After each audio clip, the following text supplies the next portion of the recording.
Good morning, Nigeria. Good morning. It is a beautiful, beautiful Tuesday, and you are tuned into your favorite morning show, Wake Up Nigeria. Absolutely, and today is not just any Tuesday, it's the National Inner Beauty Day. Now, a perfect reminder that true beauty goes beyond what you see on the outside. Absolutely. It's all about celebrating kindness, compassion, confidence, the qualities that truly define who we are. Yes, of course. And of course, bringing all that good energy into today's show, inspiring stories, fresh conversations, and of course, your daily dose of fun, fashion, food, and so much more. Yeah, so whether you're glowing on the outside or you're shining from within or both, you are right where you need to be this morning. Of course. Now let's kick off this Tuesday with gratitude, good vibes, and celebration of beauty that starts from inside. Now, this is Wake Up Nigeria,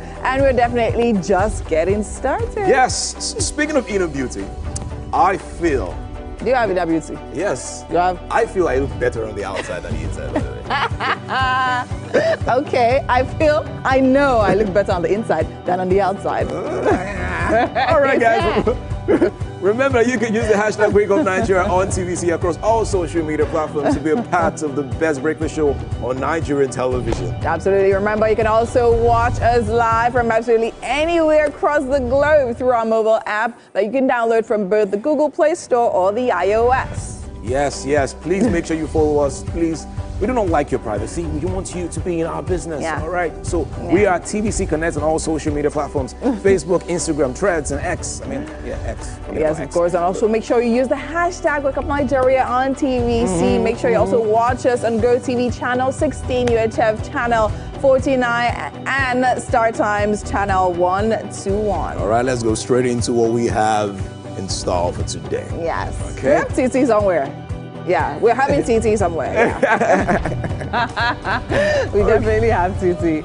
All right. Yes, don't worry, you guys will get to see TT. Yeah, very soon. Yeah, I'm somewhere. I'm right here, guys. Yes, she's right there. Good morning. Good morning. So much lined up for this Tuesday morning. So the week has officially begun. Monday was like the Kickstarter, and now we jump right into the week. It feels like October has finally got underway, don't you think? Yes, of course. And October seems to be speeding past really quick. Yeah, did I jump into Tuesday? I did a moonwalk. You did a moonwalk. I did a moonwalk into Tuesday. I did a moonwalk. Slide. Yeah, I did a slide into Tuesday. I don't jump in. Or you can creep walk. Yeah. You can creep walk into Tuesday. Oh, okay, no. Okay. You know how to creep walk? I can tap dance. You can tap dance. Okay, yeah, of course you can. Okay, let's fly into what we have for today.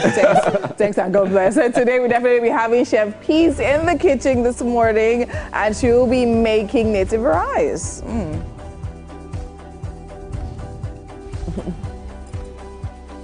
All right, and joining us for a musical performance, we have Prince Will Agbazwe. Now, he's a Nigerian singer, songwriter, producer from Lagos. Now, his sound blends worship, Afro-gospel, amapiano, and contemporary style. Now, Prince Will is part of a rising wave of music ministers spreading the gospel through sound. We cannot wait for Prince Will. No, we can't. Yes. And of course, it's Tuesday. We will be checking what is going on around the world of entertainment with Zainab. She definitely has all the hot gist and tea for us. Can't wait for that one. Now, call it what it is. It's gossip. Yeah, of course. It's not gist, it's gossip. It's gist, please. We don't gossip around here. Thank you. All right, and on parenting, we'll be discussing big feelings, little bodies, helping children navigate emotions with Ozezuzi. Ozezuzi. That's an Edo name, by the way. So how will I not be able to pronounce an Edo name? Very big shame on you. He is an educational psychologist, and we cannot wait to have a great conversation on that topic. Yeah. And for a final conversation, we're joined by Jad Ogo Ayodele, popularly known as Makana. Now, he is a stand-up comedian and content creator who has been captivating the audiences with his unique blend of humor and skills for quite some time. He'll be here, and it's going to be funny.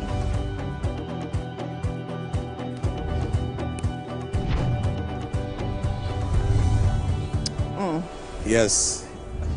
We cannot wait for the comedians to be here. I was going to put a bad joke in there, but he always does it. He talks about his bad leg. You know, he's always going to talk about his bad leg. He has to. He will talk about his bad leg, but Yes. you won't talk about his bad leg. Okay? Yes. Great. Yes. Remember, beauty from within. Beauty from within. Wow. That's what I'm talking about, my long neck.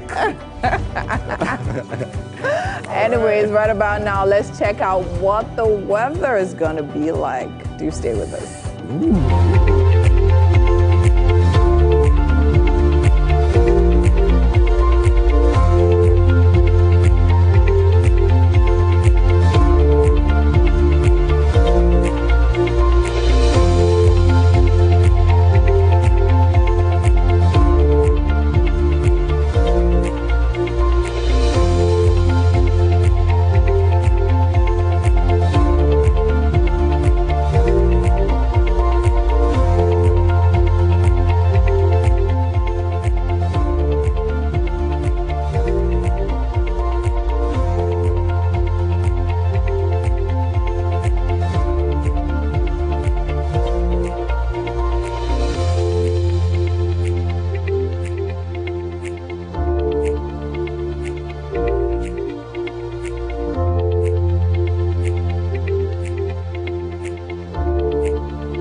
Hello and good morning. It's time for a news update right here on Wake Up Nigeria. My name is Titilayo Oyinson.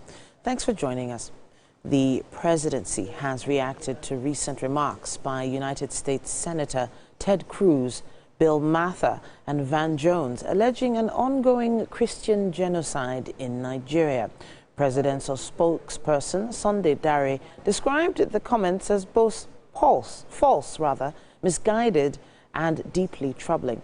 Mr. Dare says the narratives, which he described as exaggerative, are peddled without evidence and an attempt to cloak Nigeria in a garment that does not belong to it.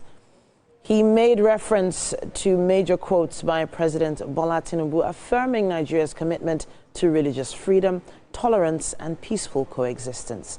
He quoted the president saying, "Nigeria is a proud sovereign nation built on the faith and resilience of its people," end quote. President Tinubu had also said, quote, "Nigeria will not accept lectures from those who seek to profit from our divisions. No one loves this country more than Nigerians themselves, and no one will define us except us," end quote. Sunday Dare also quoted President Tinubu to have said, "Our duty is to stand guard over our unity, protect every citizen, and continue to prove to the world that our diversity is not our weakness, but our strength. And when Nigeria stands united, no falsehood can prosper against her," end quote. The presidential spokesperson emphasized that what Ted Cruz and others described as Christian genocide is the brutal wave of terrorism and banditry that Nigeria, like many other nations, continues to battle. The Nigerian National Petroleum Company Limited has assured that the current increase in the price of cooking gas is temporary and the price will soon return to normal. The Group Chief Executive Officer of the NNPCL, Bayo Ojulari, gave the assurance that he visited President Bola Tinubu at his Lagos residence. He also explained the impact of the recent Dangote and Pengassan dispute, but reaffirmed its commitment towards ensuring a stable and hitch-free flow of the production and output in the economy. Mr. Ojulari mentioned that Nigeria recorded 1.68 million barrels per day of oil production last month, and the figures are expected to increase before the end of the year. We're making good progress. As you know, we recorded about 1.68 million barrels per day of oil production last month, which was very good. That was the first in about 5 years in terms of milestones. We also recorded the highest gas production at about above 7 BCF per day again, which is also the highest in recent times. But what we're also expecting is that with some of the turnaround maintenances that we've done in the month of August and September, all of those are meant to come back this month. And we are hoping that before the end of the year, we should at least be clocking at least 1.8 million barrels per day, all things being equal. The increase you saw was relatively artificial because, you know, for the period of the strike, what that meant was that quite movements and loading were delayed by about 2-3 days, right? And because of that, you see that impact. As things return back to normal, it takes some time for distribution to be fully restored. So that delay, and of course, as you know, with Nigerians, people take opportunity. With that delay, some of the people that have existing resources and reserves had to put up the price. My expectation is that now that things are back to normal, prices should return back to what they were before the strike.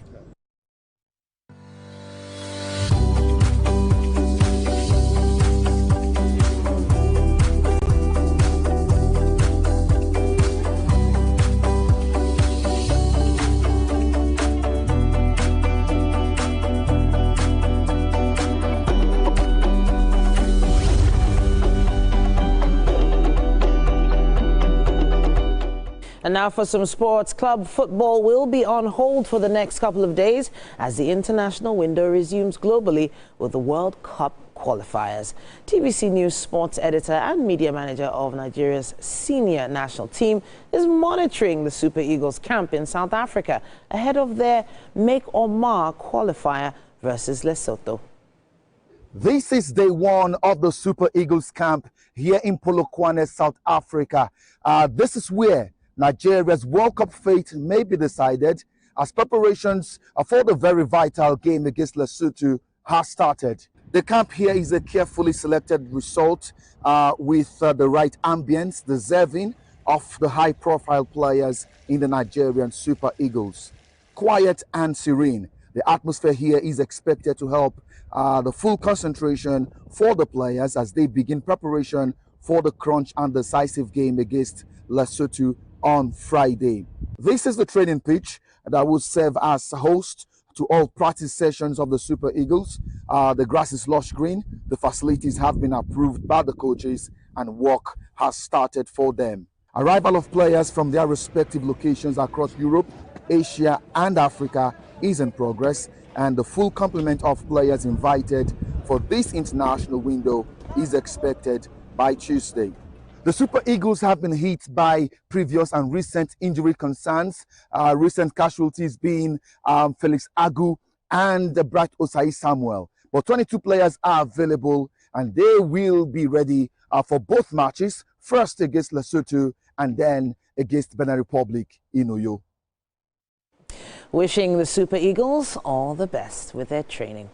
At this point, we're going to take a quick break, but there is still so much more coming your way right here on Wake Up Nigeria.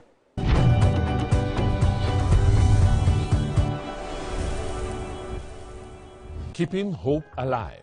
We are the drumbeats that refuse to be silent. Even when the rhythm falters. We are the green that refuses to fade. And the white that dares to shine. Hope is not a stranger here. It lives in our markets, Our music and our streets. Every dawn in Nigeria is proof that tomorrow is still worth fighting for. Hope is a child in the classroom, eyes wide, with dreams bigger than walls. Hope is the farmer planting seeds in faith. believing in rain and harvest. Hope is the youth Unafraid to rise, rewriting the story of our tomorrow. Hope is us, millions of voices refusing to give up on the promise of this land. Nigeria, our independence is not just history. It is a call to keep believing, To keep building, to keep hoping.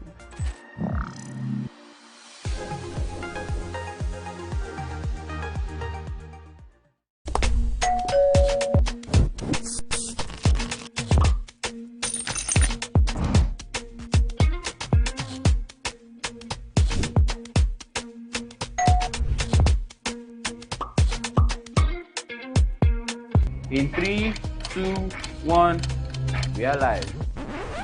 Welcome to East Flash. I'm on the black carpet, and of course, it's Jubril of Lagos. Well, that's it on Socialville. When I say, I dare fool. You already have Destiny Helper. I know that. I go shoot out for you. You already know, guys. East Flash give you the best of entertainment, the best of energy, best of everything you need to get your day going. It's East Flash every weekday from 12 p.m. to 2 p.m. on TVC Entertainment.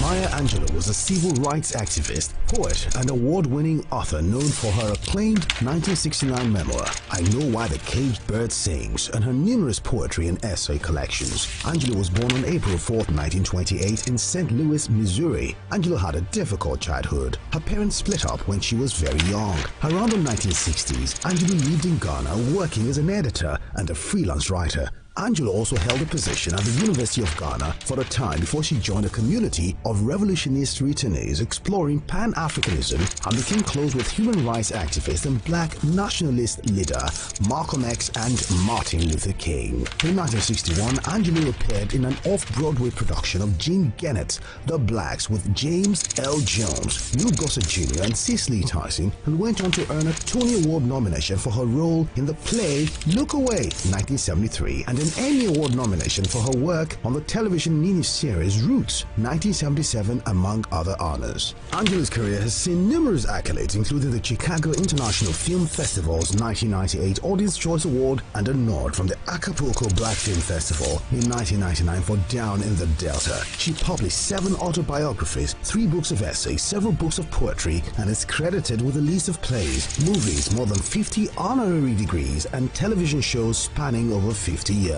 She also won 2 NAACP Image Awards in the Outstanding Literary Work Non-Fiction category for her 2005 cookbook and 2008 Letter to My Daughter. After experiencing health issues for a number of years, Angelou died on May 28, 2014 at her home in Winston-Salem, North Carolina. In May 2021, it was announced that Angelou will be one of the first women to be commemorated with a new series of quarters from the U.S. Mint.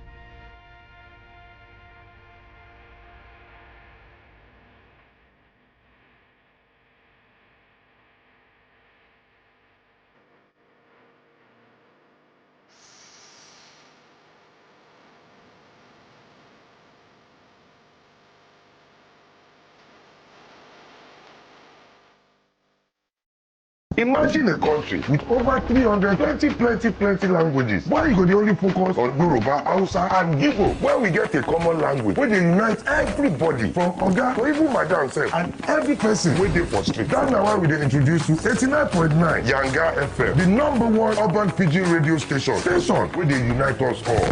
From the award-winning breakfast show, Waiting Day, with your brother, your friend, Wale Po. Everywhere. So, Baba. It a joke for this time. This is not Cruise Express. And this go be the best 4 hours of our life. Country people, make una join us. Oh. Now we be what's up Naija crew. Now we they give you wetin dey sup for inside we country. Yes, so keep it loud. If God be your papa, why you not gonna make Yanga? Compound to a holla. Now here we dey settle all the matter. Bro, you're right. yeah. Nobody better than we, right? Okay, now whispers be that. Make I just be the last sensible voice where you go here. Now we be 89.9 Yanga FM. Good morning, Marina Station and all the passengers. Efficient, it's comfortable. This development will go a long way in reducing congestion and emission. The trains are long-term solution to Lagos traffic challenges. This is where we take the final, decisions on policies, programs of government. I will have to ensure that, the narration of Lagos as a PLC is taken very, very seriously. This is a major pedestrian bridge linking Oyingo here to Apapa Road over there. With this overpass, we are providing what we call a permanent solution.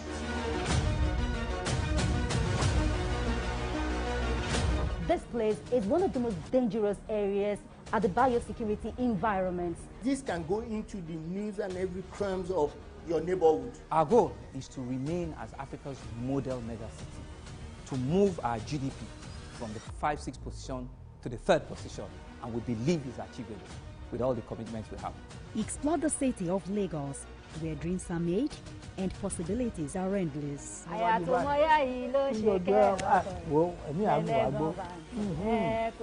Amadedoja Salamadini. I live in Lagos, inside Lagos.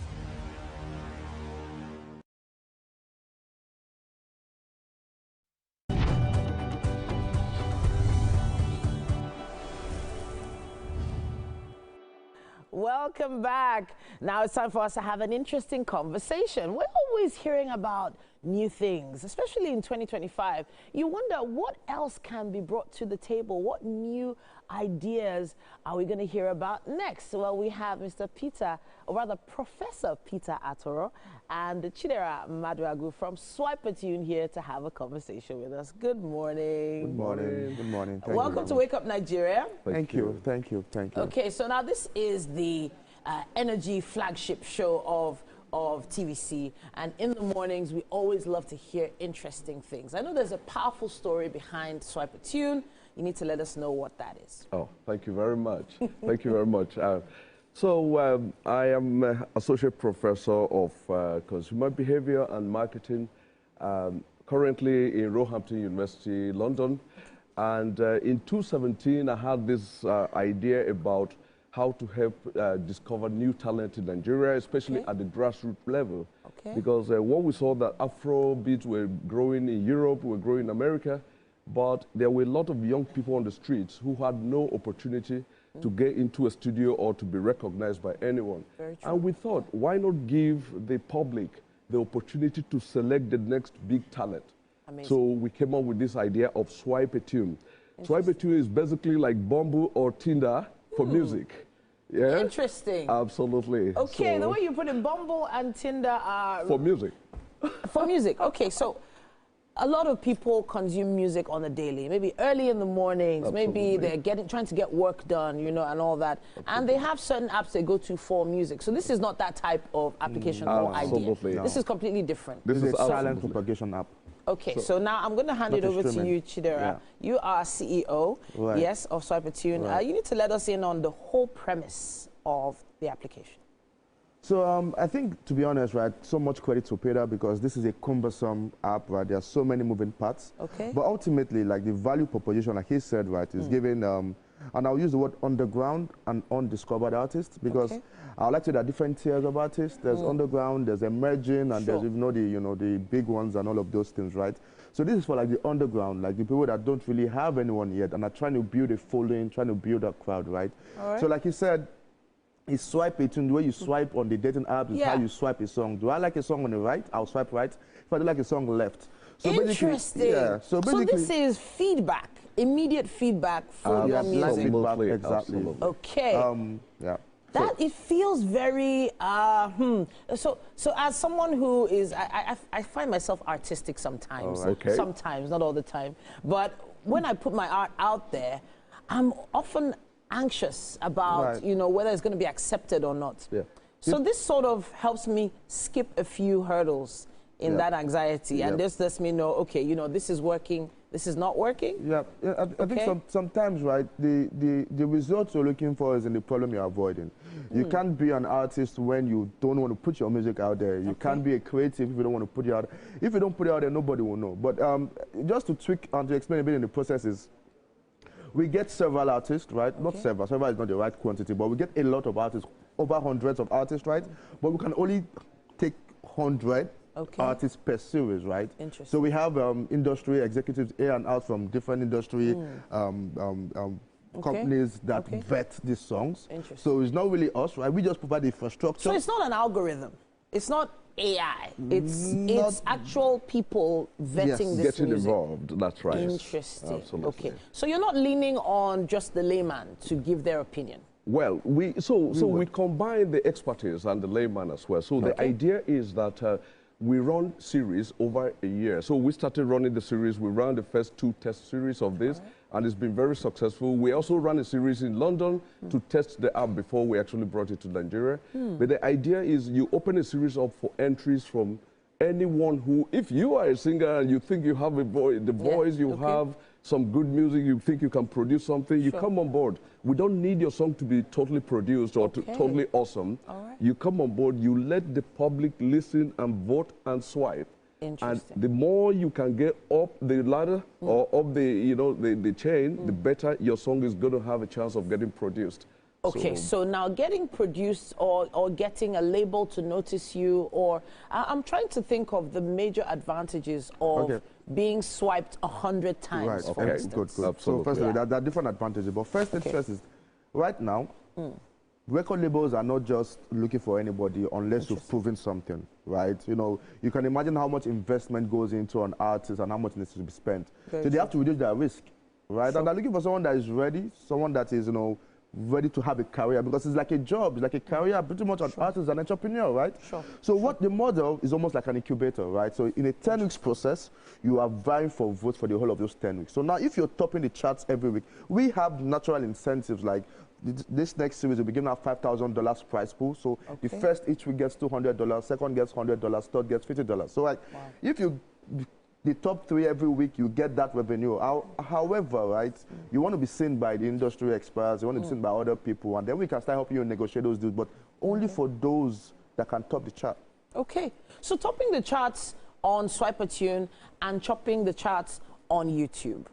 I'm going to say it this way because a lot of people have, sort of sidelined the record label package for just getting views and streams on YouTube. So I'm just going to put that on the table here and say, why is it important for you to not only just have, the viewership on YouTube, but also have maybe a label or noticeable influence in the industry take notice of your music? 2 things. One is YouTube, for example. You could come, stream a song in 5 minutes, come back after 10 minutes, stream a song again. That's 2 minutes.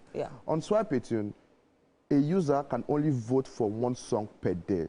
Right? Now, if you download Swipe-A-Tune on your phone, you can't create another account on that phone. It takes your unique ID. So this gives authentic data to know, do you have true fans that will come back for you every single day? So it's not a matter of streams and all of those things. It's the voting that is unique and that is, with secure data.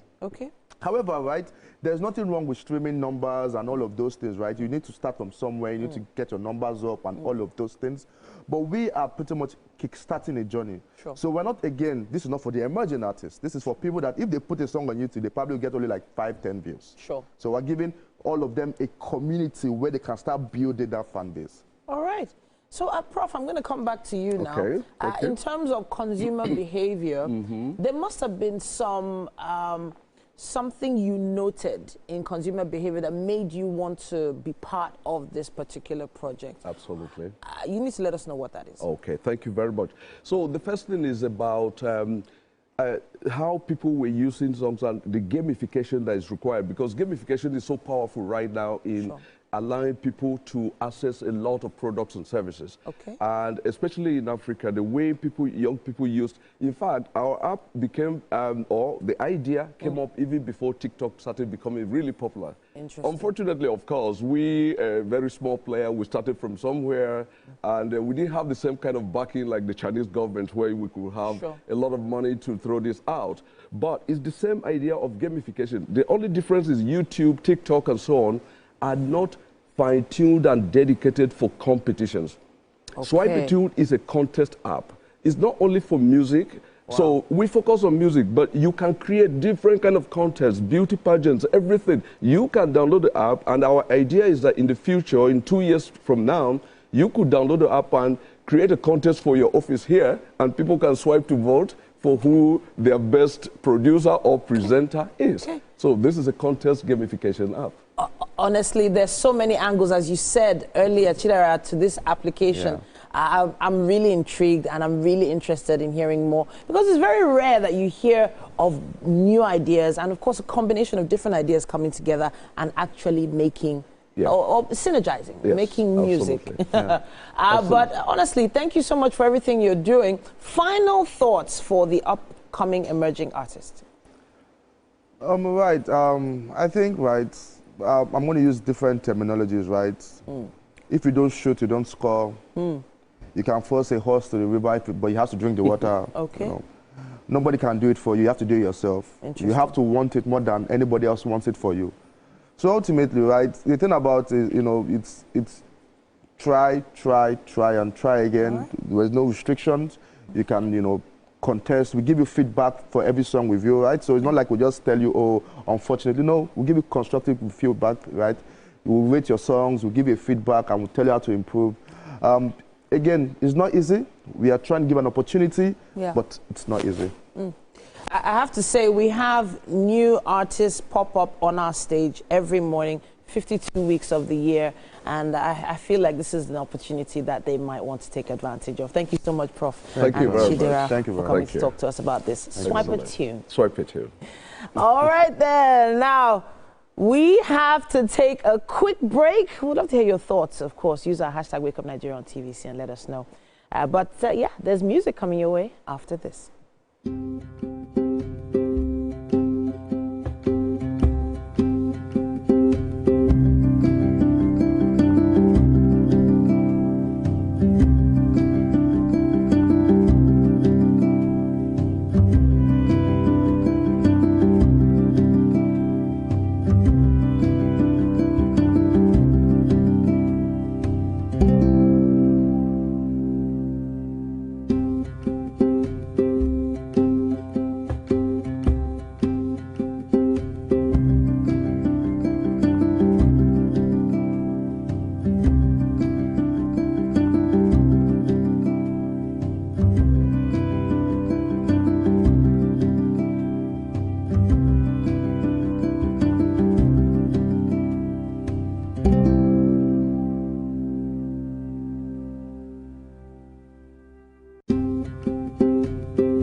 Thank you so much for staying with us. You're still watching your favorite breakfast show, Wake Up Nigeria, on TVC. Okay, so right now we actually have a musical performance, very interestingly, and I have with me Prince Will Agbazue, all the way from Anambra State. Now, he is a Nigerian singer, songwriter, and producer from Lagos. And of course, his sounds blends Afro, gospel, piano, and contemporary style. So now he lives in Lagos State. Now, how about you get it?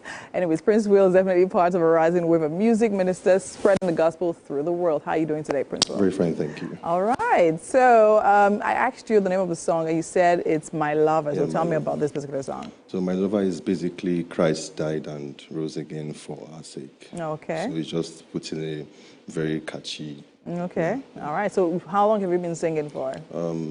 25 2013, but professionally in 2017. Okay, and how's it been so far?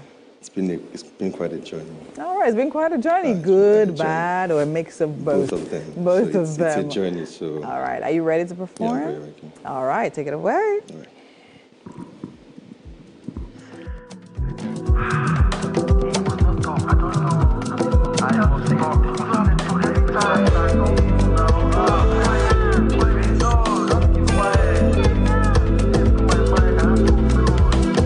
First of all, you came down just to die, you.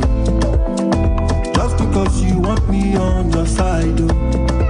See love, oh, see love, Now that you have captured this, my heart, oh.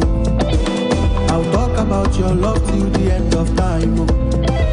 Because normally, the love not for everybody. Normally, the love go reach. Yes, you're my lover. Oh, yes, you're my lover. Lover. Jesus, you're my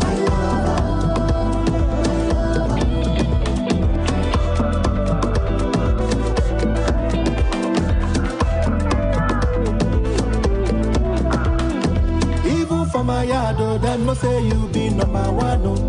You lead me through the storm, umbrella no fit do the work, oh. You cover me, you dey favor me, oh. Ah, see love, almost see love, oh.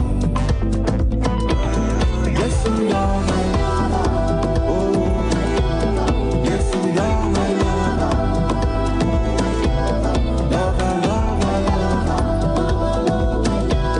Jesus, you're my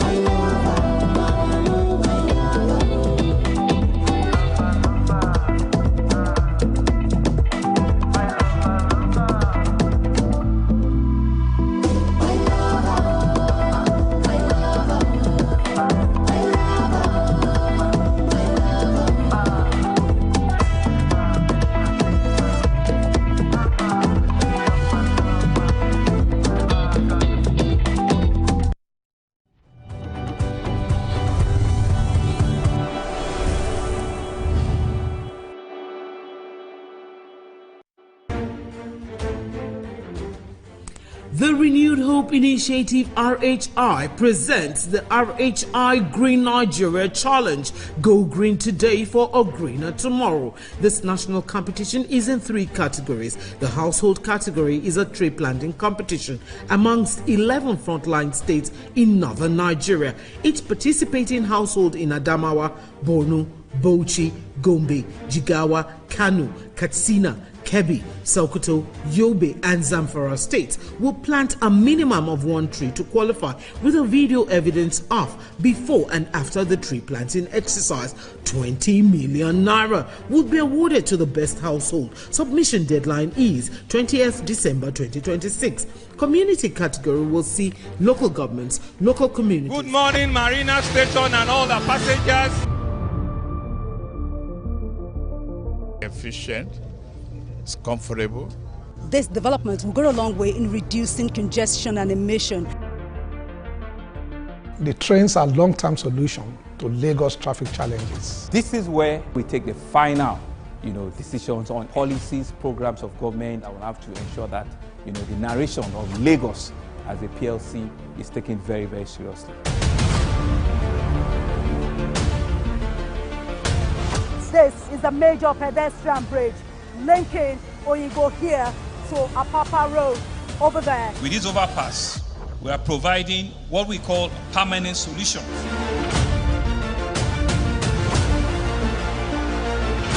This place is one of the most dangerous areas at the biosecurity environment. This can go into the news and every crimes of your neighborhood. Our goal is to remain as Africa's model megacity, to move our GDP from the 5-6 position to the 3rd position, and we believe is achievable with all the commitments we have.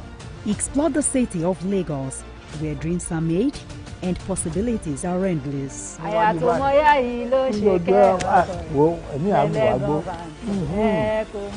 Adedoja Salam Adeniyi. I live in Lagos, inside Lagos. Hey, my people, I greet you plenty. My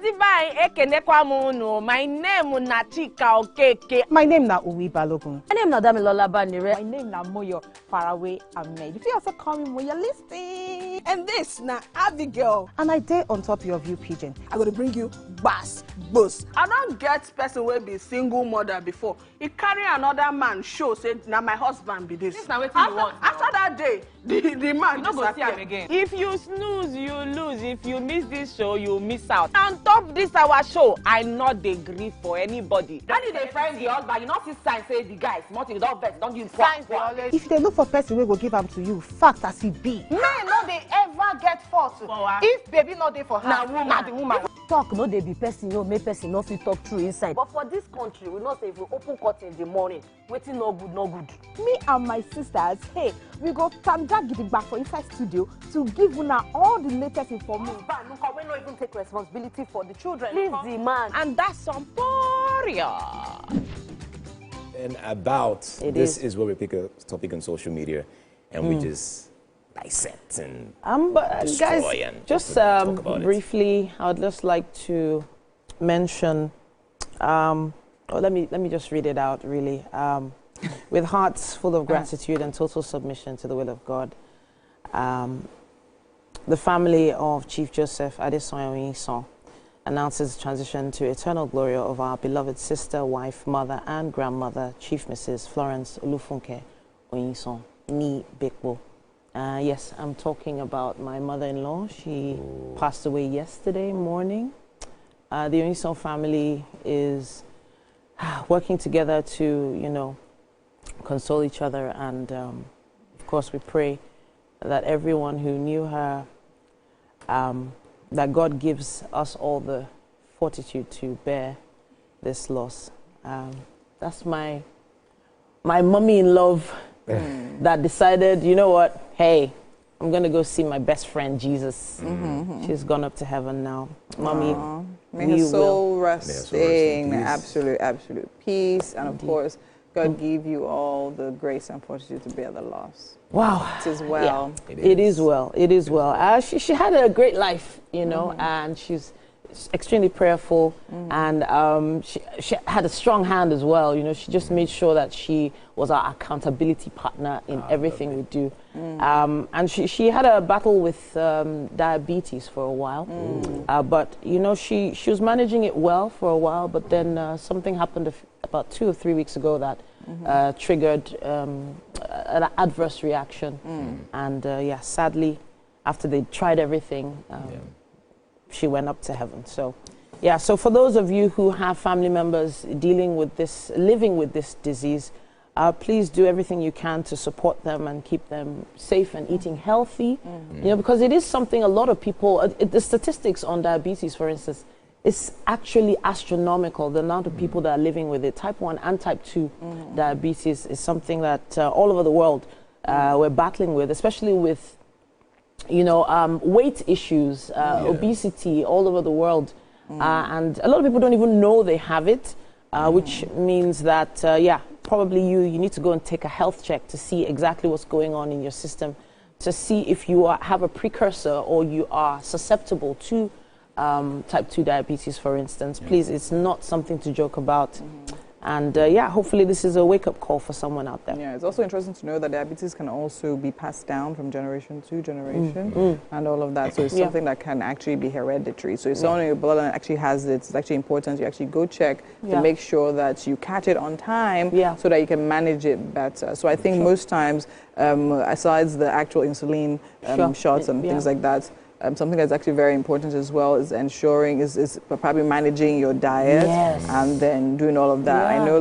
I know after my dad took a diabetes check, he cut down a lot of things, carbs and all that. My dad loves eating pounded yam. He still eats pounded yam every Saturday. Wow. but like he has to reduce it. But of course, he has to reduce it. So he does a lot of, as I say, my dad doesn't eat it. Like, I think pounded yam is the only thing he eats, and that's because my mom makes him eat it. And so it's about like a lot the of only thing he eats that has like carbs. But like, of course, besides that, you do a lot of unripe plantains, you do a lot of beans, you do a lot of vegetables, fruits and things like that. Nutrition is so key. It's very key. Nutrition, exercise as well. Yes. So yes, it helps regulate. Well, I also think it's very important that once a month you take out time to visit the hospital and just check yourself. It is very important that you don't have to wait till when there is an issue to, you know, just visit the hospital, have a proper like medical checkup, and just check your body. Yes. Right? Just check your body, check your your mind heart rate, too. Check your blood levels, check your sugar levels. Check your mental levels. These things are very important as well. Very important. And, you know, stay away from negative energy. You know, it's very important. That no, really, negative energy actually does affect the health. It does. It does. Negative energy actually affects the health. It does affect the health hugely, right? Now, we're talking about negative energy. In case you're not clear, if you know you used to get angry quick, if you know that you don't have forgiving spirits, honestly, you know that they annoy you, I don't need to let it go. It actually does, like the Bible literally says, it actually rots the bones, and it's actually not a joke. It's actually proven medically. So like holding on to things literally gets you sick from within and keeps you. A lot of times the people talk about how they go to hospital and they don't know, they can't find what is wrong with them. But then again, their body is literally showing physical symptoms, right? And it all starts from the mind. So from your mind, please, just, this life is already the way it is. So please just take it easy, huh? It's already complicated Do you understand? Just, I mean, laugh is the medicine. Yes, it right? is. That's why I like staying around Edgar. Am I a joke to you? No. Am I a joke to you? What do you mean like anything around Edgar? I also have some serious days. I have some serious moments. It's impossible to be around Edgar and be serious. Yeah, it's impossible. Honestly, it's very hard anyway. Come around me when I'm broke. You guys will now see me. You really... Everything is serious. Quick cash king. I'm serious. When I'm broke, when I'm broke, everything around me is serious. Is serious. Yes. But I start noticing. But so you might think it's serious, but how do other people take it? I can't imagine seeing you serious. It make me laugh. No, he was serious when his landlord was giving him drama like 2 weeks ago. And everybody, honestly, I was feeling for the landlord, and I was feeling for Edgar at the same time because the comedy was oozing out of him for some reason in the anger. Exactly. When I was angry, you will literally be a joke. Sometimes I actually tell people that when I have like my kids and I'm probably talking to them, like I'll be the meanest guy in the I don't think that's I'll be like no. Of course, you guys already know that I don't want to I feel like your kids are going to be the ones telling you, Daddy, please get serious. No, do you understand? Daddy, please get serious. You don't think he's serious, Daddy, are you being serious? We don't show you guys something. I think I've actually mentioned it on the show before that I'll actually name my kids Edgar, like Edgar Jr., Edgar 1, Edgar 2, Edgar 3. Oh, wow. Now, for example, let's just say... How many kids do you plan to have? Three Edgars. 3 Edgars? 3 Edgars. Wow. Whether you're a boy or a girl, that's your loss. It's not my problem. Edgarina? No, Edgar. The name must go on. The journey continues. My point is this, what I'm always going to do with my kids is when I'm serious, I'll be that father that says, when he gets back from work, for example, let's say I'm done with the show, and I just get him, I'm like, Edgar. Edgar 2, I was talking to Edgar 2. You guys don't laugh. You guys are spoiling the idea. Sorry. Edgar 2, why haven't you done your assignments? Wow. Go there and cut the grass now. Cut the grass? Yes, no, that's how I'll be now. Like, cut the grass? Yes, no. Really? Oh, you still not saying they'll go to the dirty corner? Go and lock yourself in the room. No, I'm bringing back the old... the grass... No. So I wanted to... Cutting the grass shouldn't be a punishment. That should be part of everyday lifestyle and living. Mowing the lawn is... It's a chore that everyone needs to learn to do. Cutting the grass is not cutting the grass. Because that one you'll be... Mowing the lawn. Mowing the lawn is like... Mowing the lawn is... Come on now. Technology is taking us further than that. With hoes and cutlasses, and you dig some pits too. Seriously? Yeah. That's a punishment? They made me dig pits in school. Yes, dear. Are you kidding me? Dig pits, yes. Serious? With a spoon. With a spoon? When you go to an Air Force school, my dear, it's not a joke. Crazy. Honestly, but then again, we actually in SS1 we actually dog pit every Friday. Okay, so that was exactly? What was the for dirt? So we actually got out all the dirt in the school and burnt it every Friday. Interesting. My secondary school was yes, we washed gutters and it was a lifestyle. So cleaning is a lifestyle, but digging pits but when you also mess up, the school will give you portion to clear and dig pits. Well, my secondary school, I mean, all we had to do was wash plates. I think that was just the best. We never had to cut grass and all. Yeah. A lot of people know my secondary school. Lekki International School, no problem. A lot of people know my secondary school, and a punishment that we all loathed was being told That's a very big lie. What's wrong with secondary school? I'm trying not to mention it now, but I know a lot of people know it. Okay. But it's because they used to tell us to... Oh, I can't say it now. You can't? I can't. Okay, well, we were told to clean the toilets. And cleaning the toilets was a big deal. My sister was classmates with Titi, by the way. The worst. For real? Yeah.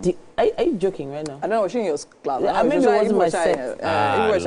But it was just like the worst thing ever to be told to go clean the toilets. Oh, really? It was. No. Why? When I go back from the UK. Did you pound? Stop it. I just had coffee. Oh my God. When I got back from the UK, and then my secondary school was in Lekki International College. And in Lekki there, I mean, you can't be cutting. No toilets. You can't be cutting grass and cleaning the toilets. I mean, come on. Wow. What's the punishment they give you? What's the punishment they give you? You talk to your teachers.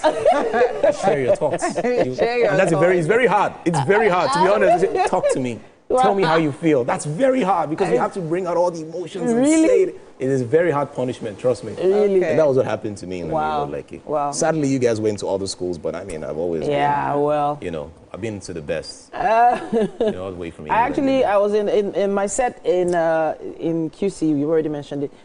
We were the set that the whole class the whole arm got suspended at once. Like the whole arm. So we had RSTUVWXYZ. Ooh. 9 arms? Is that 9? Did I count that right? Yeah. Goodness me, we had a lot, and we were about 90 plus in each class. So it was a lot of students, and for some reason, I can't remember what it was we did. Was it noise break? I can't remember what it was, but then they punished the entire class, and then we got suspended. And we had parents flying in from different parts of the country to come and beg, blah, blah, blah. And I was just like, these teachers, in my mind, I want my liar, you know, kind of like. Let me shock you. It was incredible. So, I mean, now things are quite different. When I was growing up, my parents, I was in a boarding house. My parents never really wanted me around the house. You know, they were always excited to take me and drop me in school. Why, I did not know. So during like midterm breaks, and I called them at home, like, Mommy, it's time for me to come and pick me. She's like, why? Like, stay in school, don't go. Just stay in school. What are you coming to do at home? Stay there. I'm like, Mommy, I have to leave the hostel. Come and pick me. She'd be like, no, stay there. You know, I think she really wanted me to just learn some more. I think that was Are you sure about that? Yes, that was why. I'm sure. That reminds me of Problem Child for some reason. No, it's not Problem Child. I wasn't a problem. No. They just wanted me to learn some more. It was all about staying and just growing with the society. But things have really changed, though, because I feel like sometimes, yes, it's about the child when it comes to education and all that, but then that comfort and warmth that you get when you go home, I feel like it's the parents that need it more now. I feel like kids have become so independent that parents are having to remind the children that they are there. Like, don't you miss me? I remember, literally, I was playing a song this morning and it took me back. I remember the drive from my house to school, like after probably a break or like midterm or something. I remember there was a particular place because I schooled in Air Force Comprehensive School in Ibadan, aka the jungle. When I just started seeing the green trees with the blue fence, wow, the tension. Wow. Everything will be worrying me. Wow. Toilets, kata, headache, back pain. Wow. I'm telling you, like, it was that bad. Yeah. Oh my God, it was really nerve-wrecking. I can remember. And then we'll now have the Akanchawa in the background. Hey, Akanchawa, that's my mother's in the car. Yeah, playing in the car. Oh. And it used to literally be a hassle going back to school, I'm telling you. It was devastating. But would you do it now, though? Would you send your kids absolutely to boarding school? Yes, why not? Why? Why not? Why? So I think for that me, that anxiety you went through then, no, it's not. First of all, it's not even the same, right? Because of course, I mean, then I mean, now, even the last time I went to school, literally, I realized that all the chores that we used to do now, all of them I'm taking over and all of that. So when I was in school, I mean, from just 1 to just 3, you cut your hair and things like that. Yeah. And then students punish other students. But now, all of those things are not, I mean, they're not existent anymore. However, despite the fact that there were those trying and challenging times, I got to realize that, I mean, being a boarder literally gets you independent real quick. Do you understand? And I think more than anything, it makes you disciplined. So that discipline, I don't know whether it's just being a general boarder or the fact that I actually went to an Air Force school. So waking up at 5 a.m. No. I think secondary school's boarding house actually makes you disciplined. And every Saturday we had inspections, so you had to clean. In fact, every day you had to clean, but Saturdays we had inspections, so you had to super clean. So it literally just puts certain, and at that young age, it literally molds you and literally gives you like a really solid background. So absolutely, I will. I don't know. I'm still on the fence about it. I haven't really settled my mind, or connected with letting the kids be out of my sight for that long. But hey, you never know. Things might change sometime soon. Yeah, we would like to hear your thoughts on these matters. Yeah, boarding school or not? We'd love to know. Use our hashtag #WakeUpNigeria on TVC. And we'll be looking out for your comments. Let's take a break, guys. We'll be back after this.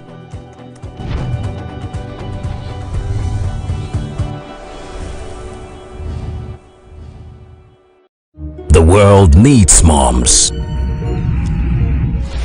With a splash of golden terra oil, a mom can transform a frown into a smile. Change no thanks into yes please. Resolve family feuds without blowing a whistle. Providing tasty family meals is all that matters. Where there are moms, there is love. Golden terra oil, pour pure love.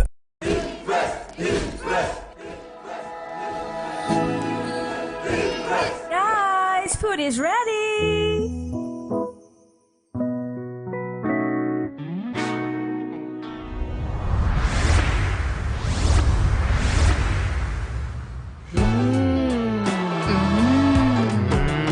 Suitable for jollof rice, stew, spaghetti, and yam porridge. Cooked to impress. Think fast, play smart, win big. We Cash, the game show where every contestant gets the opportunity to win money. No long waits, no dull moments, just quick questions, quick moves, and free cash. Every second counts, every answer pays, and everyone walks away a winner. Are you fast enough for quick cash? Scan the barcode on your screen, and you just might get a chance to take your shot at instant fortune. Quick Cash, showing Mondays and Fridays on TVC Entertainment.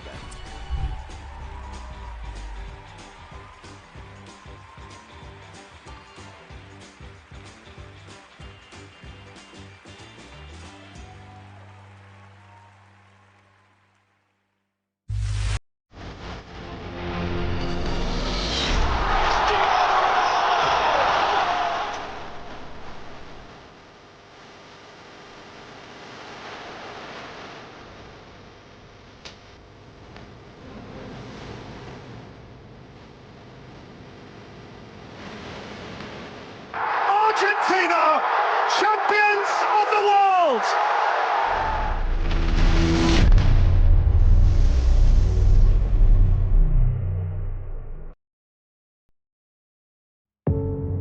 Doubt and fear doesn't occur at the canvas, it shows in the canvas. It shows the conation of raw earthen material slabbed, stroked and molded at a pace provided by the doubt and fear. Every move weigh in the struggle of one to the other, merging the past to the present, brushstrokes of colors seen but not known. For when the wailing stops, the pieces settle down in abject beauty, erected for a century of a century. Speaking, advocating, protesting as the arts are meant to be.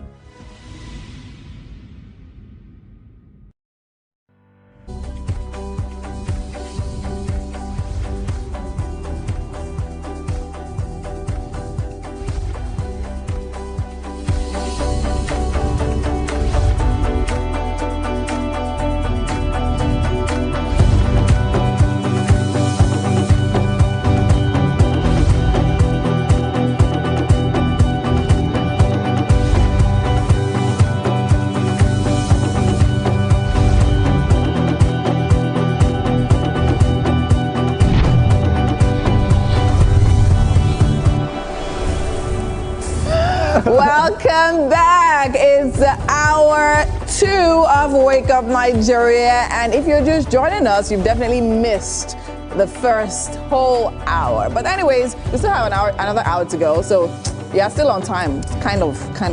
Still on time? Kind of. Yeah, That's right. That's right. We are keeping the energy up and the conversation going because mornings like this deserves a second round of inspiration, laughter, and of course a little reflection. Especially on a day like today, which is the International Inner Beauty Day, something Edgar knows nothing about. Now, a reminder, that's what really makes you shine, is in what you wear or what you say. Or the lies you tell, but who you are on the inside, Edgar. Speaking of inside, I have a lot inside, guys. Yeah. 7 domiciliary accounts, 4 cars, inside where? 2 brand new. I'm happy that we all know the location of this studio, right? Guys, don't come home, except you're a guest. Do not call me except you're a guest. The security here is quite tough. All right. Make sure you grab your tea, your coffee, and smoothie, or whatever you take in the morning, right? And sparkle, right? Sparkle, and of course, settle in here, right here with us on Wake Up Nigeria. Yes, now this second hour is packed with even more stories to uplift you, guests to inspire you, and maybe a few surprise along. To be honest, I'm tired of these jackets. Ooh, okay, now the inner beauty is coming out. The inner beauty is coming out. Okay, I know somebody shouting, Edgar, take off your jacket, take off your jacket. I will not take it off. I'll not take off my jacket. All right, so right about now, we actually have so much more so left on the show. Titi, however, is standing by in the kitchen. We have Titi. Yes. We have Titi. Yes, she's somewhere around getting ready. But make sure that you also use the hashtag Wake Up Nigeria across all social media platforms to be a part of the best breakfast show on Nigerian television. Of course, you can also watch us live from absolutely anywhere across the world through our mobile app. You can download us from Google Play Store or the iOS. So please, I'm speaking to the inner beauty right now in you. Make sure you follow us, and we don't like your privacy. Yeah. We just want you to be in our business, all right? We are TVC Connect on all social media platforms. You can follow us on Facebook, Instagram, Thread, X. Please use our hashtag Wake Up Nigeria on TVC. Tell us what you think about Winfrey and that jacket flip to the back. Also, make sure you watch us on channel 16, UHF channel 49, and StarTimes channel 121. Okay, so let's go straight into the highlights, what we have left in store. Yes, of course. Of course, in the world of entertainment, we have Zainab standing by with all the hot and juicy gist. Gist or gossip? Gist. We don't gossip here. All right, then on parenting, we're discussing big feelings, little buddies, helping children navigate emotions with Ose Suzy. Yes, Ose. I keep saying Ose. It's an name. Now, he's an educational psychologist. She is an educational psychologist, and we cannot wait to have that conversation about children. It's quite interesting. And I keep saying Ose. And of course, for a final conversation, we have Makana. He'll be here making us laugh. Can't wait for that one. All right. Why is this thing?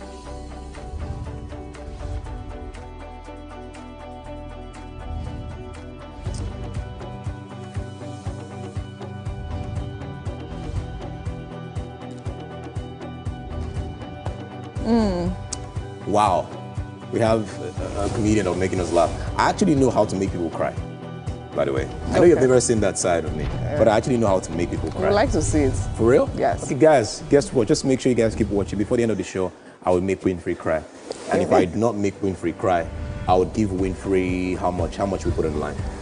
10 million. That's a lot. I don't have that. That's my name board. The honesty for me. Yes. We'll talk about this behind 500K. 500K. 500K. 500K.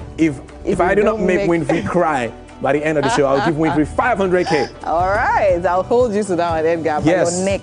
Yes. By your neck. Yes. All right. No problem. Let's check out what the weather is going to be like while Edgar prepares to make me cry.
morning, and it is time for entertainment news, and I'm doing this with my lovely Edgar and Winfrey. Hi, guys.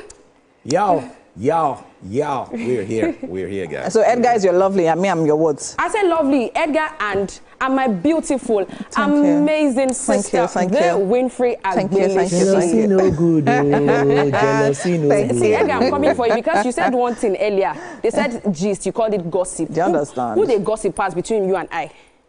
Me? Gossip? Me? You answer the question, me. When? You will answer it later. Are you guys ready for this? Yes, we're ready. All right, let's start. Now, American music mogul Sean Diddy has been sentenced to 50 months in prison. Now, Combs faced major legal troubles between 2024 and 2025 following several allegations of sexual abuse, coercion, and prostitution-related crimes. After multiple civil lawsuits from women, including ex-girlfriend Cassie Ventura, a federal investigation led to his indictment on 2024 on charges of racketeering, sex trafficking, and transportation for prostitution under the Mann Act. Prosecutors accused Diddy of organizing, in quote, freak-off parties where women were allegedly flown across state lines for coerced sexual acts. After a lengthy trial in mid-2025, he was acquitted of racketeering and sex trafficking, but convicted on 2 counts of transporting women for prostitution. The prosecution argued that Diddy used his wealth and influence to exploit and silence victims, while the defense maintained that all interactions were consensual and that the allegations were driven by fame and money. After days of testimony and deliberation, the jury acquitted Diddy of racketeering and sex trafficking, but found him guilty on 2 counts of transporting women for prostitution. When the verdict was read, Diddy showed little emotion while Cassie was seen in tears. Judge Aaron Subramanian called his actions, and I quote, an abuse of power and privilege, end of quote, before sentencing him to 50 months in federal prison and issuing financial penalties. Now, Diddy's lawyers have since filed an appeal, but the verdict marked a dramatic fall for one of hip-hop's most powerful figures. Now, Diddy maintains his innocence and has appealed the conviction, but the case has deeply tarnished his career and reputation, reigniting debate about abuse of power and accountability in the entertainment industry. Guys, it has been a long time coming. He has been incarcerated since last year, and they've been dragging this back to back. But now he has the final verdict and is 50 months in prison. I'd like to hear from you. Let's start with you, Edgar. So, first of all, I feel like the charges were a bit too harsh, if you ask me. Yeah, a bit too harsh. The reason I'll say it's too harsh is, first of all, he's a first-time offender. This is the first time, Diddy is, being charged for something like this. He's been convicted. And then the only thing he's actually was convicted about is the case of transporting or the whole prostitution thing, which to me, 15 months for doing that, it's a bit too much. This guy he's 55. He has lost most of his deals, his record label. He has lost money, lost, all possible endorsements. And then, come on. The cases that people thought would really get him in trouble or have a longer sentence, like say sex trafficking, racketeering, these things were acquitted, you get. So I feel like, just imagine it was somebody here. And I feel it's because he's a celebrity and he's been in the media for a while. That's why they're like, let's just punish this guy. But 50 months, that's 4 years, 2 months, thereabouts. It's too much. It's too much. That's how I see it. That's how I see it. Okay, Winfrey, over to you. What do you think? Should I say how I see it? Or should I just answer everything you just said now? Advocate Winfrey. So now, this we have a lawyer here, by the way. Wait. No, the funny thing, I'm not even coming from a lawyer angle, right? I'm just coming from a human point of view. Okay. Do you understand? Okay. And it's funny. So now you say, okay, fine, you feel it's too harsh, and 50 said it was too long based on what he was convicted for. However, I feel like even the courts, they know that the fact that they convicted him for only transportation of, in fact, the intention, it's not even, it's transportation of human trafficking with the intention for prostitution. Meaning they're not even saying he even did anything. They're just saying, you just transported people, you had intentions to, but you did not. Do you understand? Yeah. I feel the fact that they gave him 50 months, because they know that it's meant to be more than that. Because we watched that video. So what are we talking about? Do you understand? Now, that is why I would say, okay, fine, it's because he's a celebrity, he got off that way. And of course, because he has a lot of money, a lot of influence, a lot of people literally backing him up, a lot of his lawyers are definitely doing the work, right? Trying to get him out of there and trying to reduce. Edgar, don't allow me give you an elbow. Anyways, but now I think what is important, Zainab, I don't even want to talk about that, is the FC, the Second Chance Act. Yes, and the First Step Act and the Second Chance Act. Yes. Now, him being eligible for home confinement, yes. if we could talk more on that. Because if we look at that, he's supposed to be out by, and he's supposed to be 85% released, so he's supposed to be out by November 27, 2026 for home confinement, if they go by it, because according to reports and what we've seen, allegedly, they think and they believe that he's actually eligible for both acts. So what do you think, Winfrey? Okay, so now with regard to the FMSA and the Second Chance Act, now simply put, right, the Second Chance Act, just as the name implies, simply means, okay, fine, we're giving you a second chance. So these are literally people that have been incarcerated and now they're trying to give a second chance to get back into the system, into the economy. So there are actually funds that actually support them getting back into the system, right? So now what happens is that they actually have to participate in certain programs that literally make them, I mean, they go through, so that's the thing. So when, just like in the US, when people go to prison, it's because they're trying to, it's a training process. Do you understand? Yeah, reform. Exactly, it's a reform. So that's actually the idea behind it. And of course, if that happens, they get off on things like good behavior and things like that. Do you understand? But then again, this man has not even started serving his term properly. People are really thinking of how to get him out. So that's the idea. Well, so he hasn't started serving his term. Wait. To be honest, this FSA and the Second Chance Act, it doesn't directly relate to his case in any way. However, people are actually arguing that if he's actually convicted under the Mann Act, then this could apply to him. So his lawyers, I will say again, money also is talking. Do you understand? His lawyers are doing the work, are putting their backs into it, and they're trying to look for every possible way to reduce his sentence. Of course, they're already contemplating and talking about him serving time at home, home confinement and things like that. So, I mean, it's money, I beg. When I just look at this case, I just see money. Hopefully he has learned his lesson, because in the court, according to the report, they said he described his acts as shameful, disgusting, and all sorts. So by the time he's coming out and possibly they'll be getting him for home confinement, he may have learned his lesson and this will all be in the past. But these are some of the things we saw on social media where people were saying that, oh, Diddy was just used as a scapegoat, because there are lots of people who have done the same thing who were not actually granted 15 months in prison or for home confinement, rather. So they are saying that, oh, there are a lot of people who have done worse.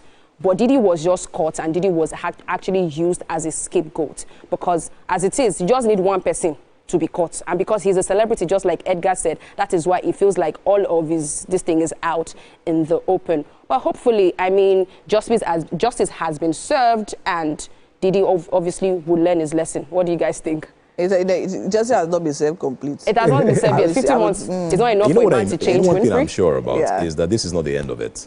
Of course it's not. I'm sure that after he's done with the 50 months or whatever, I am sure another person will probably just take it up again, and then you have another case again. So yeah, and okay. Hopefully, I'm just going to throw one here. I'm not trying to be shady, but we're going to have stock supplies of oil. Baby oil. Yes, oil in the stores now.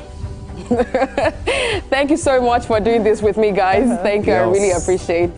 All right, we've come to the end of entertainment news. Let's go on a short recess. The show continues. It's still Wake Up Nigeria.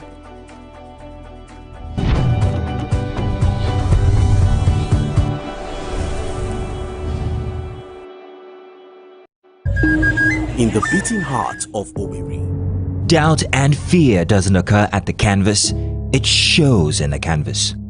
It shows the conation of raw earthen material slabbed, stroked and molded at a pace provided by the doubt and fear.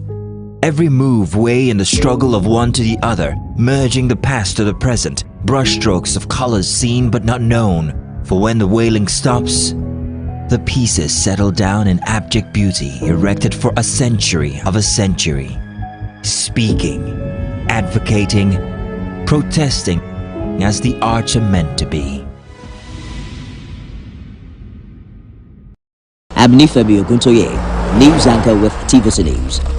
My day is usually busy and it's difficult keeping up with breaking news stories, trending stories, business news, stock exchange and what have you. But with TVC News on WhatsApp, I'm able to catch up with all the breaking news, real-time updates and trending stories on the go, right on my phone, no matter where I am. It's quick, easy and always on. And here you can join us by scanning the QR code or using the link on our X and Instagram. Why wait? Come to the side of news that keeps you ahead. TVC News, first with breaking news.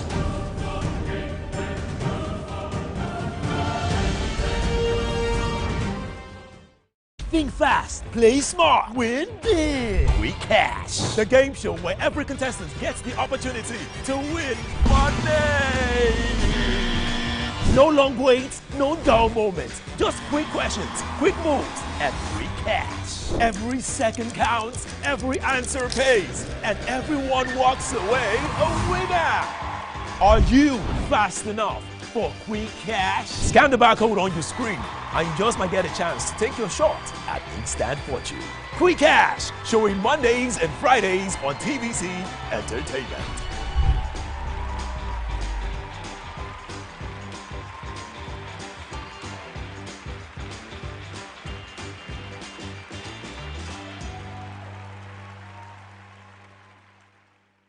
Good morning, Marina Station and all the passengers.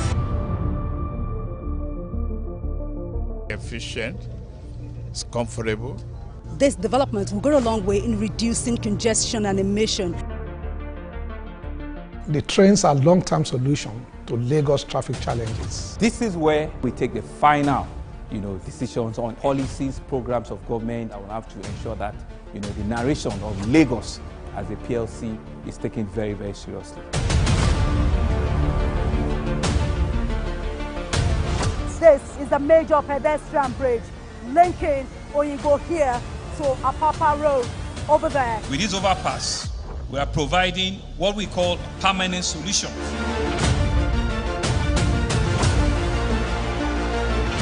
This place is one of the most dangerous areas at the biosecurity environment. This can go into the news and every crumbs of your neighborhood. Our goal is to remain as Africa's model megacity, to move our GDP from the 5-6 position to the 3rd position, and we believe it's achievable with all the commitments we have. Explore the city of Lagos, where dreams are made and possibilities are endless.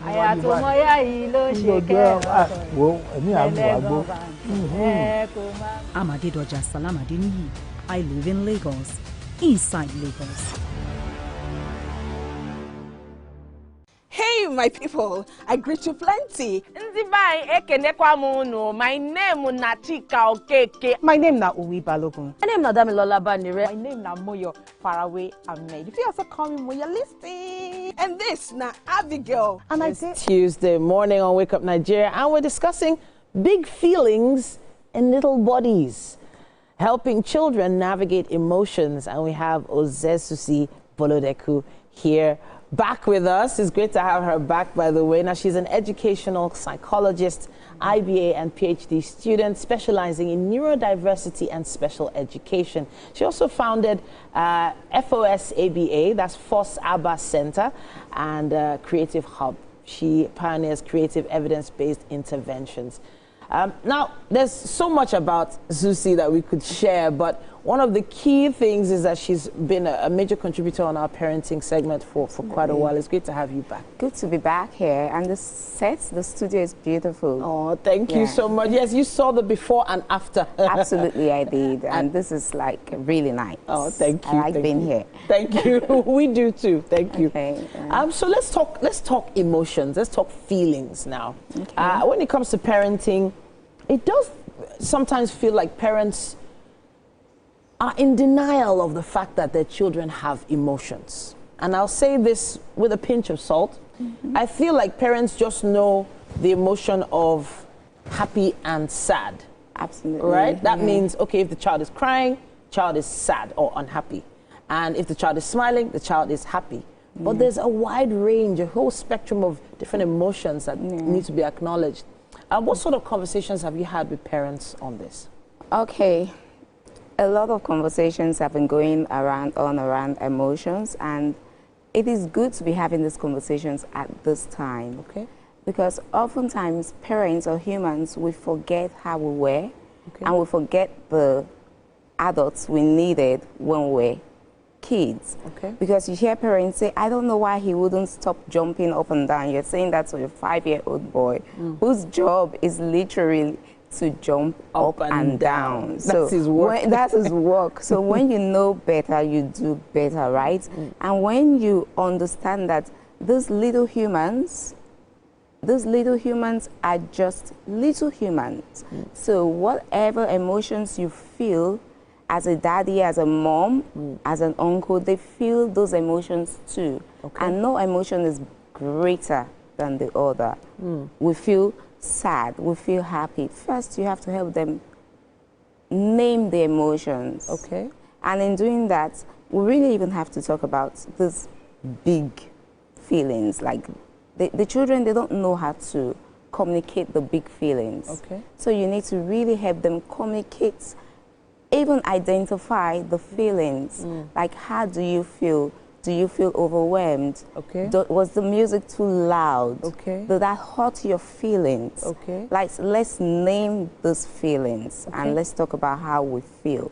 So naming, you know, when you hear about conversations talking about how you feel, how you're feeling, it does feel like we've sort of shifted those things to the back burner because, how do I put this? How do I put this? There's just so much going on in the average adult's life that is, you know, confusing and overwhelming to the adult, and they just assume that that children are not going through these things. But when you start having conversations with your child, saying, you know, are you feeling angry? Are you feeling sad? How are you feeling? It does feel on the softer side of things, especially if a child has a tantrum. If a child is kicking and screaming on the floor and making a real ruckus and making noise and everybody's noticing, the response of the average adult is to stop what is happening, right? This tantrum, this kicking and screaming, you're not going to do this to me today. But what exactly is happening with that child? Okay, thank you so much.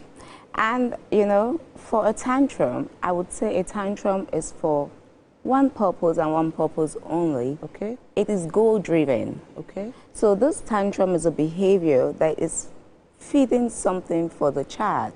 So the child wants something, they have a goal.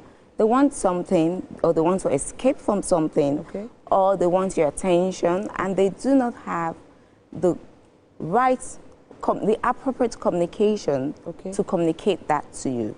So they don't know what to say. They don't know what to say. They don't know what to do. Then they use what is available to them. If biting is what's available to them at that point, they will bite.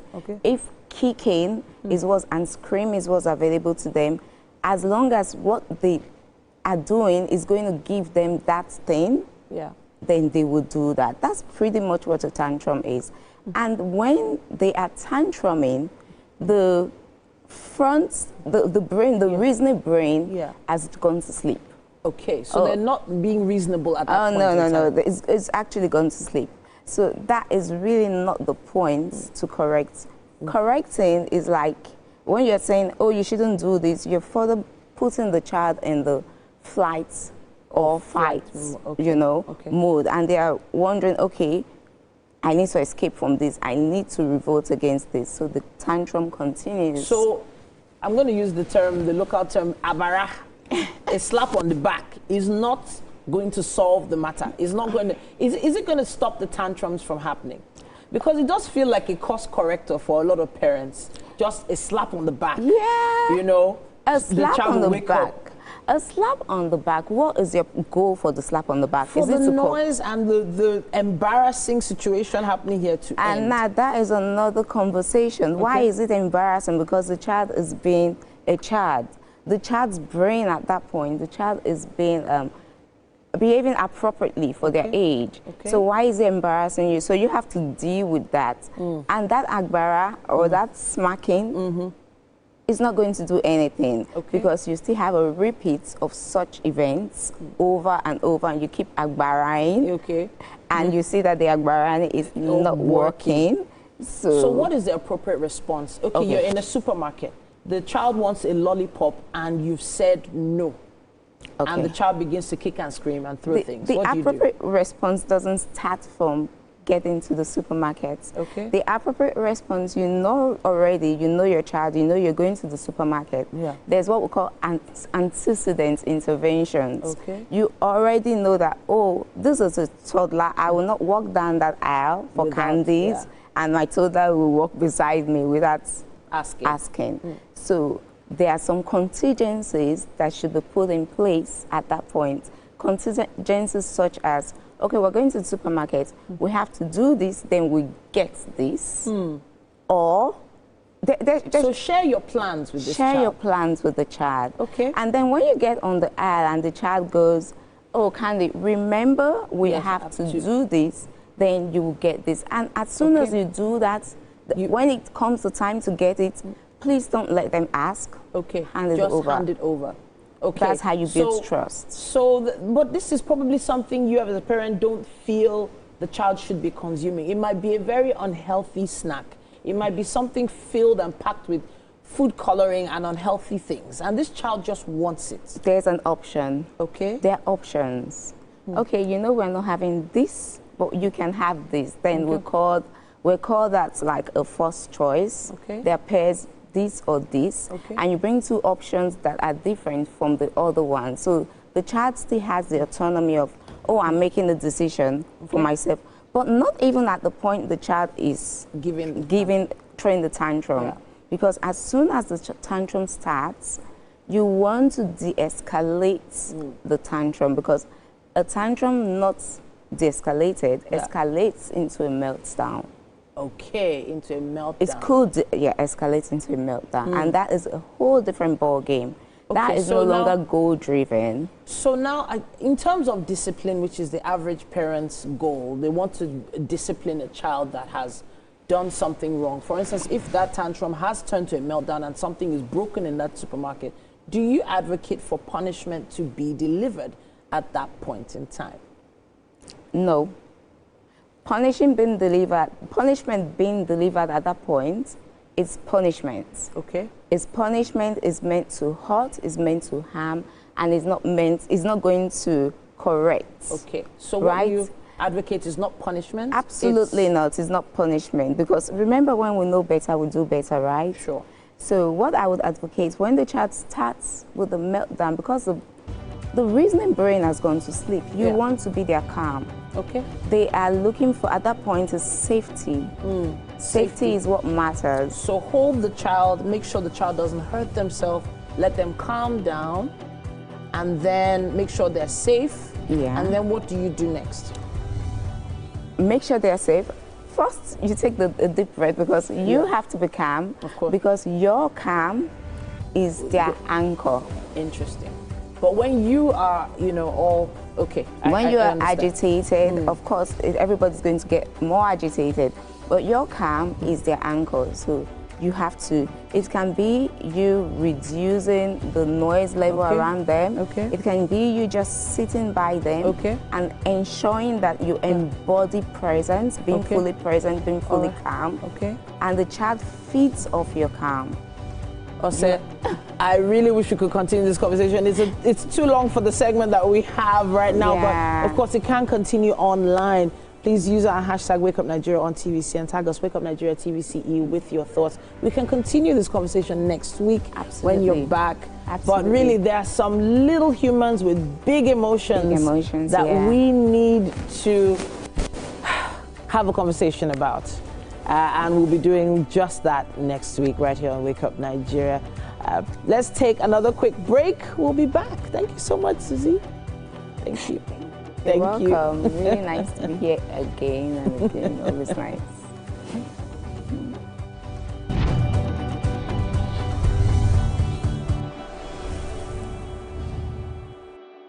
Imagine a country with over 300 plenty languages. Why you go the only focus on Yoruba, Hausa, and Igbo? Where we get a common language where they unite everybody from Oga to even Madam self and every person wey dey for street. That's why we dey introduce you 89.9 Yanga FM, the #1 urban pidgin radio station where they unite us all.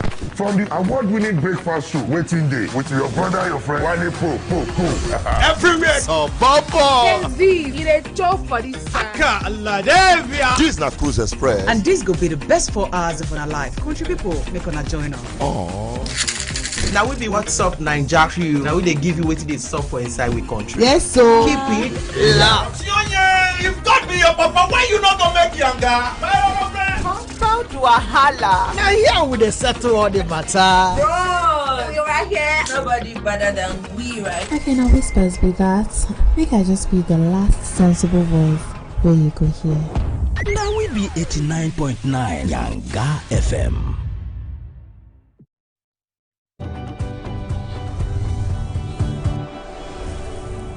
Dog, now every time dogs they pursue me, and I know Sabi wrong.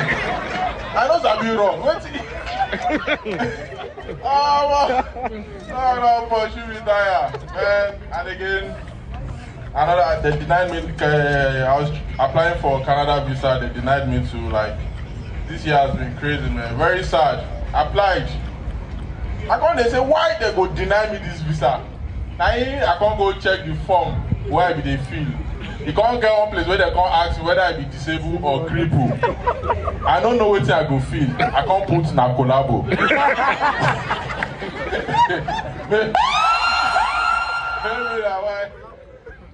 And I used to, before I started doing comedy, and the guy that made me do comedies here, please, a round of applause for Crazy Leg. Yeah, very funny guy. If you see his leg is bad. He walks like a dolphin. Don't worry, you guys will see him. He's going to come on stage. I'm an inspiration to comedy. I was working in the bank. I worked in the bank for like 7 years before they sacked me. Very sad. They didn't even give me sack letter. And for Instagram comment section, I ain't they sacked me. Man, I'm working in the bank is different because I was in the, I don't feel I forget, I was in customer service. I just sit down, they attend to customer one day. Now in one man just enter bank, just a shout, "What's all this? Why will I use the ATM? And you don't display." Also, I did try calm man that said, "Ah, we are very sorry, we're going to resolve your issue." The guy just a shout. Now me I can't carry photocopy, carry paper, I don't go make photocopy. The guy can't see the way I take the work and say, "No wonder the bank is not balanced. The stars are not balanced." I resolve the man, you shall the man for what? Man, I don't know for. I didn't know I was going to do comedy, honestly. I'm using only in comedy section. I don't know what I've done. Hey, good to be here. I'm an ex-footballer. I play football. I'm surprised. I play left back. Always say comedy literally plays a huge role in our lives, and it's very interesting to have Makana right here with us. Welcome to Wake Up Nigeria. How are you feeling today? I'm very, very good. All right. Good. Okay, so now, very interesting. A lot of people ask, like, are all your jokes about your legs? Yeah. All of them? Yeah, most of, like, let's say 90% of 90% of them. And then why? Just tell me why. I think because growing up, a lot of people were abusing me. Oh, really? And then I got used to it. Okay. And then I like making people laugh naturally. I didn't know I was going to do comedy, so I just like used myself to make people laugh in class. All right. And then I was like the clown of the class. Back then. All right. So let me ask this question. So the situation with your leg, was it an accident or was that just? It's ejection. Oh, okay. Ejection when I was like young. I think that was like 94, 95 or so. Okay, and that happened. So now at the point now, as much as yes, now you've literally used it and coined it up to something really profitable for you, which I think is something really commendable. We get to that, but then again, in those moments where people actually made fun of you, like when you were in school, how did that really make you feel? It was painful back then. Very, very painful. I go meet my papa, they say that they abused me. My papa go just say, don't worry, you get over it. So I grew that thick skin. Yeah, you when grew I was in primary school, secondary school, even in the uni. Oh, wow. Okay, and you decided that, okay, so was there a moment you said, okay, you know what? Was it intentional for you to say, I'm going to use this to actually turn the table? It wasn't, to be honest. I was in 400 level. First semester, final year, first semester, and then I just started thinking, I'm gonna be like, say, if we do this thing, like, let's say, if we do comedy. Okay. And then it just came like a thought, and then I started working towards it. Okay. Until when I saw one particular guy, Crazy Legs, on TV. And then, this person get bad leg, and they do jokes, and that was literally it. Amazing. See why it's good to actually also just, I mean, in spite of what life gives you, literally just take it and do something great. So now, you literally have a show. I've literally sat down watching your comedy, and I think it's actually very interesting because, I mean, that's why the fact that, I mean, these jokes are personal to you. The way you literally is very relatable, and you tell the jokes in a way that people can actually say, okay, you know what? This is this guy sharing from his pain, right? So now, do you actually write these jokes, or do they just come to you? I do. So you actually specifically sit down and just start writing jokes on. What do you want me to stand up and write it? No, don't do that. I do. Okay, amazing. So now we have Makana. You have your comedy special coming up soon. So tell us about that. So my comedy special is happening October 12th at the Terra Culture. Okay. And this is my first comedy special titled Makana Still Standing. Okay. I didn't just give it Makana Still Standing. There's a particular reason what I've gone through from day one, day two, because to be honest, it wasn't smooth for me. I won't lie. A lot of challenges growing up. But despite everything, Makana is still standing. Makana is still standing, literally. And then I love the fact that we can actually see a funny angle to that title as well. So now let's talk about, comedy in Nigeria. I mean, you were at the Ashiri comedy. I was there as well, and I mean, it was an amazing, well put together event, I must say. And of course, seeing the different talents we have in Nigeria, and I think it's very interesting and important to note the fact that we still have stand-up comedy, right? A lot of people think that stand-up comedy would have died and passed with the events of like skits and all of that. So, what are your views on things like that? Yeah, you know what? You know when COVID came and there was no gathering and everything, so it now started looking as if stand-up was nosediving, and then people were like doing skits, and a lot of these skits makers, they wish they can do stand-up comedy. Stand-up comedy is absolutely... So what would you say, what's that thing you say separates a stand-up comedian from a skit maker? Is the experience, first of all. How do I put it? Stand-up comedy is hard. It's not. No, it's not. You don't have to tell me, because I can imagine. I was going to ask you, like, how does it feel literally standing up to make an audience laugh? Have you had an experience like that before, and then they don't laugh? Plenty of times. Tell me about it. Plenty of the first time I held the mic to make people laugh, nobody, they clapped me out of the stage. They even clapped.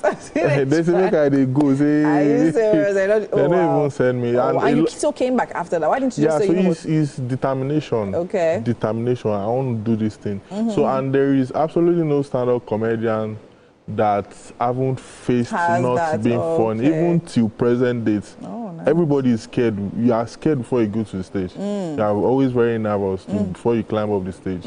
Despite that, you have done it countless of times. You still actually do that. It's a very so you just have to keep. So what would you say is the difference between that first time you went up stage and then you actually performed, nobody laughed? What did you now do that actually changed the whole game for you? So it's just like football. You keep on training and then you become better. So that's how it is. You keep on going. Once you say, okay, this is where I made a mistake, the next time you correct it. If you make mistake that next time again, you keep on correcting it, keep on correcting. So you become better. Become better. All right. So now, for what should we be expecting at the Makana Still Standing? What should we be expecting that night?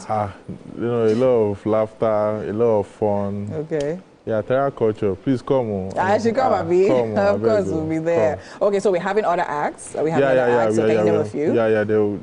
I'm having other comedians like Ovi Godwin, the very funny guy, Jester. There's a guy called Shaka too. I'm sure you don't know these guys, but they are very funny. Okay. Ebuka Mike. I also have the School of the Blind. Also, they are coming. Also, I'm trying to like bring in some talented. Disables. Oh, nice. I mean, I love the idea and the inclusivity with everything. So now, when you look at comedies in Nigeria, who would you say for you are like the top 3 goats, most goated of them all? We know them now: Bovi, Basket Mouth, AY, and Alibaba. Omobaba too. I worked under Omobaba. Everything you are seeing right now is Omobaba. What was that experience like? Yeah, it's, you know, sometimes I go on stage and then my jokes aren't eating enough. He benched me. Like, you say, okay, no, Makana, sit down. Oh, wow. You go and write jokes for the next 2 weeks. Oh, wow. So I don't go up. Training, like not even... So he's a great mentor. I won't lie. Okay, that's great. So now, looking at the next generation, where would you see, comedy, stand-up comedy in Nigeria, the next, let's say, 5-10 years? It's going to go stand-up comedy is going places. Do you know that there are comedy clubs on Mondays, Tuesdays, Wednesdays, Thursdays now? I don't know if you have. I'm not aware. There's Humor Palace on Monday, is at Tribe Lagos. There is Laughter Cave every Tuesday, which is today, is at when the Vault Socials. There is Wednesdays, which is Johnny Rockets. And there's also another one on Wednesday, which is Live Lounge. Oh, nice. And there's another one, the Laughter Plug. That one is in Lekki. Every Thursdays. Interesting. So we actually even have these specials every single day of the week. Every single day of the week. And that's actually very interesting because... And we have people come. And let me not bust your head. Different crowd though. Different crowd? Different crowd. Okay. Different crowd.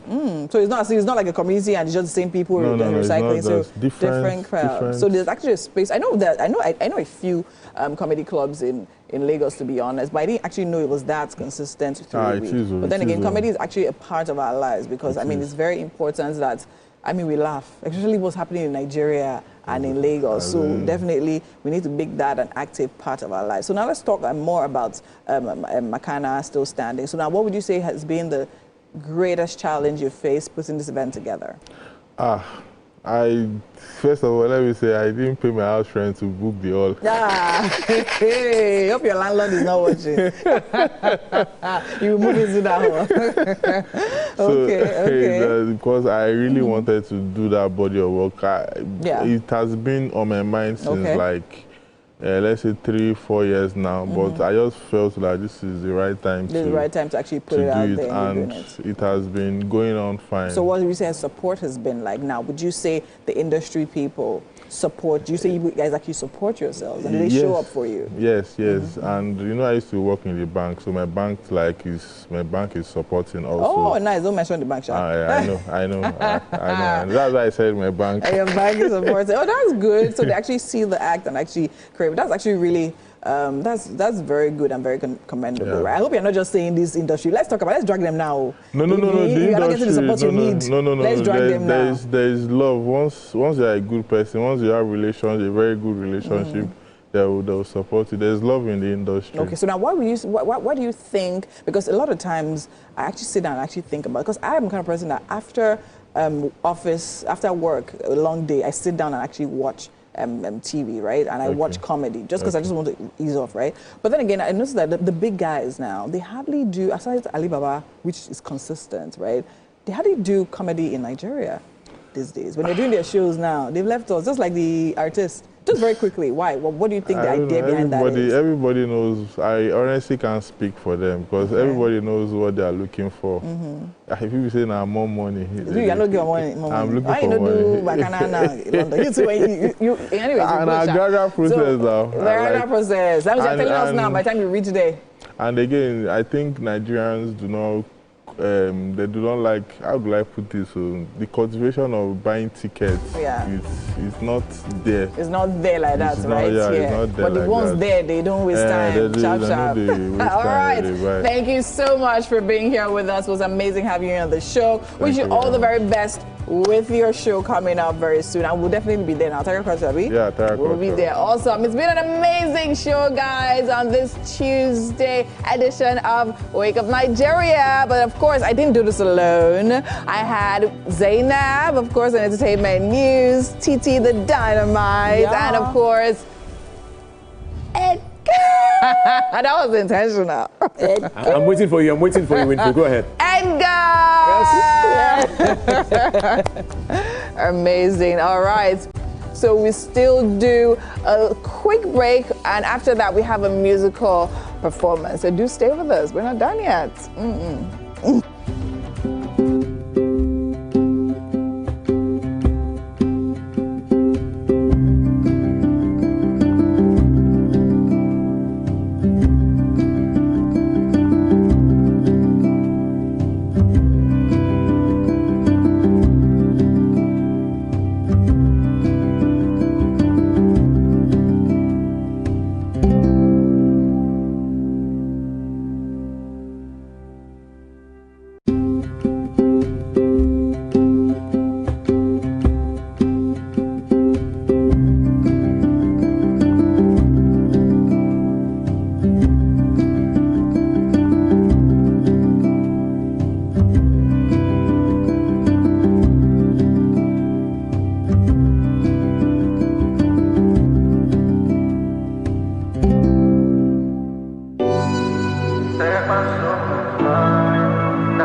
something about the way you move, and this is what only you can do.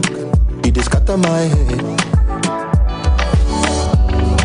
and that is why when I be praising you, people be thinking that I'm a fool. They don't know. Even when I don't deserve the things I have, you show me love. Lord, you show me love. Unmerited favor, they follow me everywhere, everywhere. So why I no go praise you? Why I no go follow you? Why I no go praise you? You keep blessing me. Why I no go praise you? Why I no go follow you? Why I no go praise you?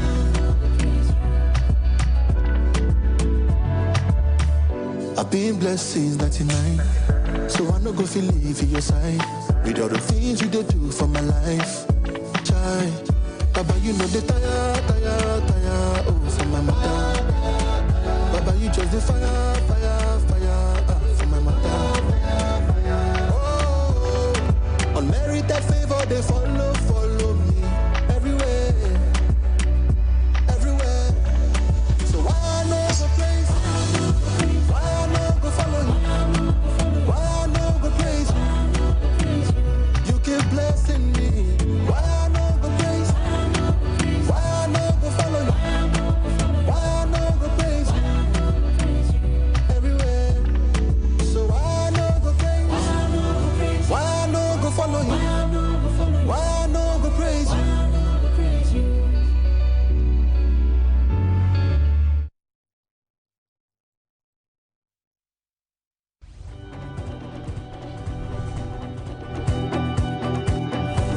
Of you pigeon, I'm gonna bring you bass boost. I don't get person will be single mother before. He carry another man show say now my husband be this. Now wetin you want? After that day, the man You no go see am again. If you snooze, you lose. If you miss this show, you miss out. On top this our show, I not dey gree for anybody. When you dey friend the husband, you not see sign say the guy smart, you don't vex, don't give signs.